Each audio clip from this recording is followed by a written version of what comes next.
Tak seceria dulu, buaya Rizka masih mogok makan sejak dipindahkan. Upaya Pak Ambo melunakkan hati hewan kesayangannya, buaya Rizka, untuk makan lagi-lagi tidak berhasil.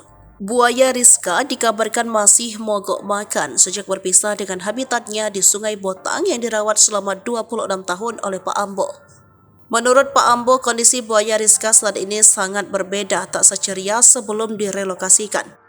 Pak Ambo kini dibuat kebingungan membujuk buaya Rizka yang dianggap seperti anaknya sendiri.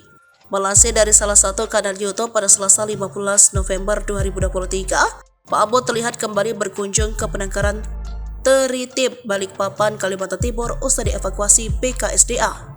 Pak Ambo yang seperti biasa mengunjungi buaya Rizka tampak kalut melihat kondisi hewan reptil kesayangannya yang semakin memprihatinkan tidak memakan. Kondisi Rizka makin loyo setiap harinya. Kita coba bujuk terus agar mau makan tapi belum mau. Malah matanya aja dibejam, ungkap Pak Ambo. Pak Ambo tampak terus berusaha memujuk buaya Rizka untuk makan. Namun lagi-lagi masih menolak makan. Pak Ambo yang memiliki ikatan emosional dengan hewan predator tersebut menilai bahwa buaya Rizka diduga masih ngambek akibat penangkapannya kala itu. Dalam tayangan YouTube tersebut memperlihatkan perbedaan sikap buaya Rizka saat masih berada di habitatnya. Buaya Rizka tampak ceria dan mudah mendekat saat Pak Ambo memberikan makan.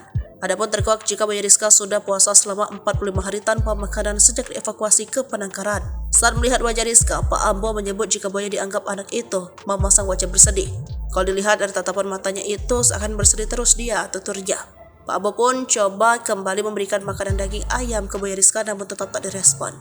Bahkan pihak penangkaran sudah coba memasukkan daging ayam ke mulut buaya Rizka menggunakan tali tapi tetap tidak dimakan. Papi pulang ya nak, nanti kita pulang masih diurus, sabar ya nak, nanti ikut sama-sama ya, ucap Ambo sebelum meninggalkan buaya Rizka. Download Tribun X sekarang, menghadirkan lokal menjadi Indonesia.